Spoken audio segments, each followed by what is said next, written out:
I believe that banking institutions are more dangerous to our liberties than standing armies. If the American people ever allow private banks to control the issuance of their currency, first by inflation, then by deflation, the banks and corporations that will grow up around the banks will deprive the people of all property until their children wake up homeless on the continent their fathers conquered. The issuing power should be taken from the banks and restored to the people, to whom it properly belongs. Thomas Jefferson, 3rd President of the United States.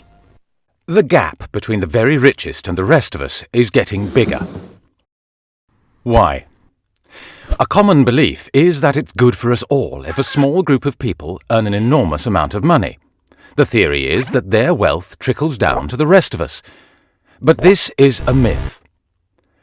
In reality, money is sucked up from all of us into the pockets of a very small group of people. How does this happen? One reason is the way that money is created. Right now, almost all of the money in our economy is created by banks when they make loans.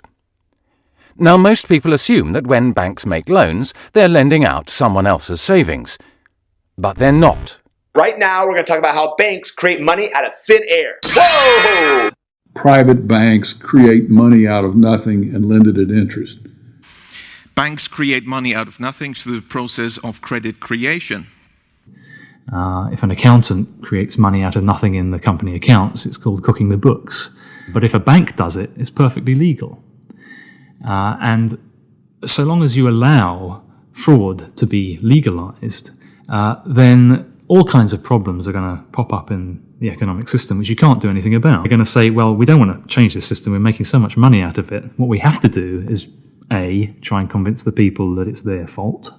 Americans now have the highest revolving debt in U.S. history. According to the Federal Reserve, Americans collectively owe over $1 trillion in credit debt. Credit card debt is exploding in this country. For the first time in American history, Americans as a whole own more than $1 trillion just to credit card companies. Buy now, pay later has become a way of life for the normal American. This is not the American dream. It's a trap. They have to take on debt just to be able to afford the things they were previously able to buy. In reality, this process of creating money only redistributes wealth from the bottom to the top of the pyramid. And thus that ever-increasing gulf between rich and poor gets bigger and bigger and bigger. Economies operate in cycles. They go through booms and busts, expansions and recessions. Therefore, crises should not come as a surprise. Business cycles are a direct cause of excessive credit flow into the market. This is facilitated by an intentionally low interest rate set by the government. This situation gives the false impression that money originally saved for investment has increased and the pool of investable funds is bigger. This creates an illusion and leads to misallocation of investments or malinvestments.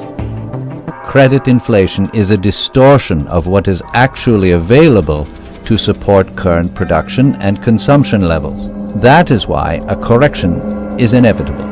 We have been in a booming phase in the long-term economic cycle since 1971, when Nixon closed the gold window.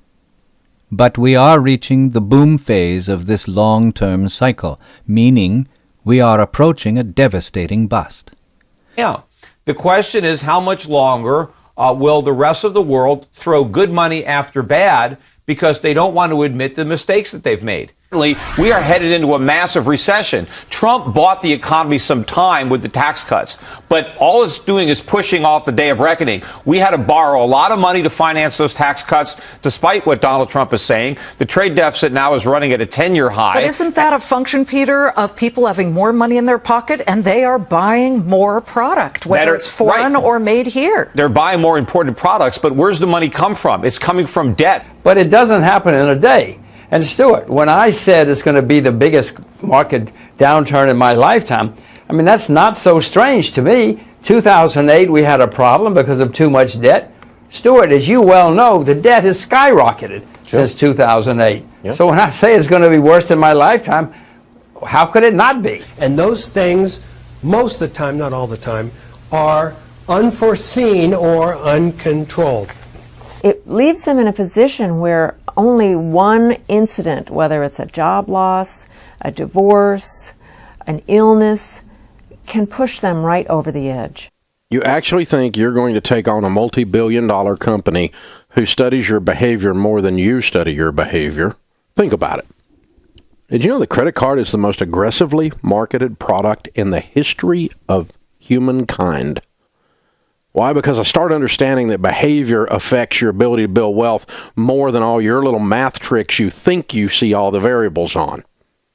The borrower is slave to the lender, and yet you tell me you're going to beat the credit card company. You spend 12 to 18% more on average when you use plastic than when you use cash. That's what all the studies show us, because you don't feel the pain. I was a lender for 30 years.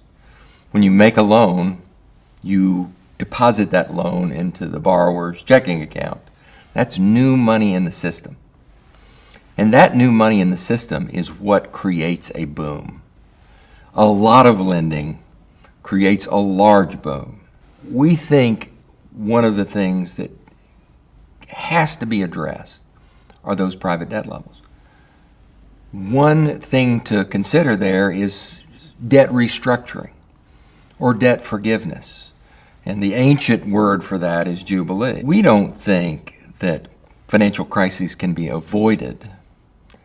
And we don't think that financial crises can be properly repaired after the fact if we don't understand what really causes them. So I want you to think about that, because this biggest market crash is coming. It's guaranteed now. But I explained that there's a household debt issue of about $15 trillion out there. Is that the only debt that we need to be worried about? Yeah. No, everybody is loaded up with debt, and it's not like we began this monetary experiment without much debt. We had a lot of debt in 2008. In fact, the financial crisis was about debt. It was about our inability to pay the debt that we had.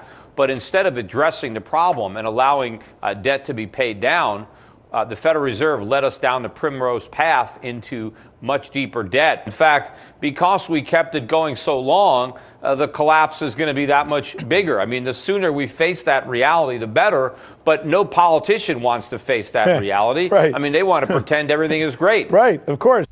The epicenter of this next great world shift will be right here in America.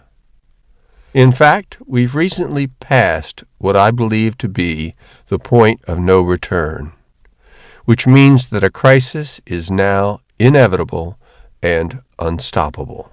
You see, what most people don't realize is that in the 1950s, the United States began switching over to an entirely new kind of economic system. This new system has allowed us to amass more wealth on paper than any other nation in history.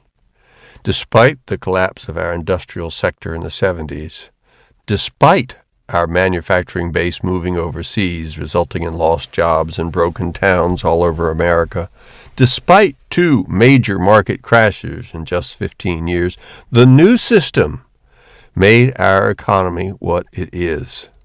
As a society, we are now more than ever dependent on convenience, on free government services instead of our own hard work, on credit instead of our own hard-earned cash. You see, this situation never actually got resolved. Instead, it got worse. A McKinsey study tells us that there's $57 trillion more debt today than there was in 2007, and it's growing. In fact, it's being artificially pumped up by the Federal Reserve and other central banks. As you can see from the chart above, our current credit system started around 1950. In the late 70s, traditional American industries such as cars, steel, televisions, radios, even computers moved overseas. Credit came in and replaced traditional wage increases as a way to prop up our economy. Agora warned in 1993 that it would begin to unwind, that the credit cycle would come to an end. That nearly happened in 2000, when the credit system first stalled out and the dot-coms went bust. But then, housing was there to support it. All that credit rushed into the housing market, which then shot up to meteoric levels. But when housing collapsed, there was nothing else to keep us going. That's when the Federal Reserve started buying up bonds and mortgages. Starting with a balance sheet of $700 billion before the crisis, the Federal Reserve is now on the hook for $4.5 trillion. That's how much new cash and credit it has put into the system in the last 6 years. Our lender of last resort, the Federal Reserve, has become too big to fail. Unfortunately, if it does, there's no higher entity that can step in, save our credit system. It has simply gotten too big. That's because none of these countries has ever been able to borrow so much or become so dependent on credit. We're going to see just how dependent we've become, and I'm not looking forward to it. Of course, believing nothing will ever change is actually a form of delusion. Totally irrational. But it's necessary for our survival. The problem, though, is that sometimes things do change, big time, and we are unprepared when really big changes are about to strike. People refuse to believe what's often right in front of them. Lawyers call this willful blindness. Psychologists call it the normalcy bias. That's why, while I was warning our subscribers about the dot-com bubble, for example, plenty of people thought it would never end. A famous book at the time, Dow 36,000, argued that the stock market was cheaper than ever. An article published in The Atlantic read, "Stock prices could double, triple, or even quadruple tomorrow and still not be too high." Then suddenly the Nasdaq started falling and eventually wiped out 77% of its value. Today I'm seeing the same willful blindness here in America. People believe that our credit economy can just keep going forever, that we can keep borrowing and spending money that really isn't there. They think debt can go up faster than income indefinitely, even though it's mathematically impossible. And now, our highest government officials are still locked in a desperate struggle to keep this system going. Of course, believing nothing will ever change is actually a form of delusion. Totally irrational. But it's necessary for our survival. The problem, though, is that sometimes things do change, big time, and we are unprepared when really big changes are about to strike. People refuse to believe what's often right in front of them. Lawyers call this willful blindness. Psychologists call it the normalcy bias. That's why, while I was warning our subscribers about the dot-com bubble, for example, plenty of people thought it would never end. A famous book at the time, Dow 36,000, argued that the stock market was cheaper than ever. An article published in The Atlantic read, "Stock prices could double, triple, or even quadruple tomorrow and still not be too high." Then suddenly the Nasdaq started falling and eventually wiped out 77% of its value. Today I'm seeing the same willful blindness here in America. People believe that our credit economy can just keep going forever, that we can keep borrowing and spending money that really isn't there.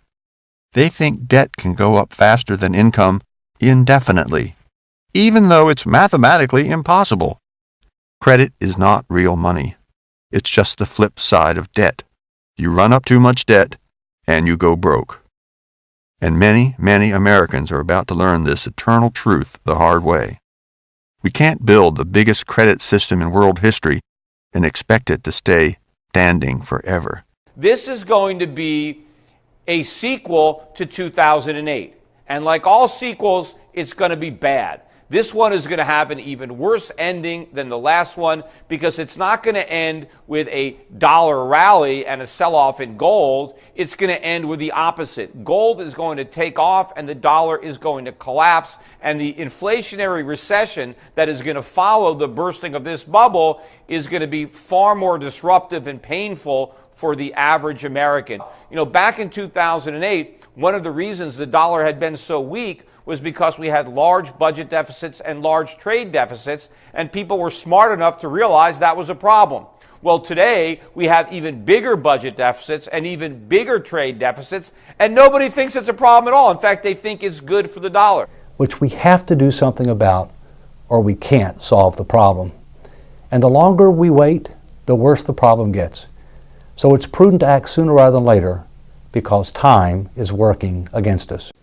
Think about it. You can look at any business, and if you want to know what shifts a business, what shifts your life, there's one force: decision making. Decision making is the force that shapes destiny, personal, corporate, business destiny.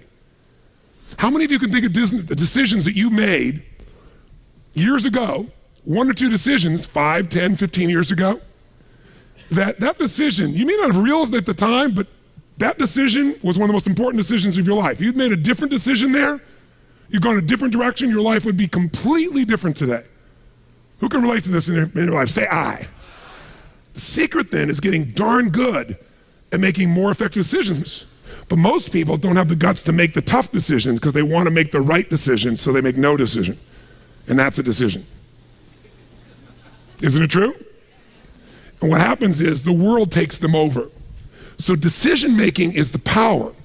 So if you're going to control your life, the way you take control is by making new choices. If you don't like how things are, what do you got to do?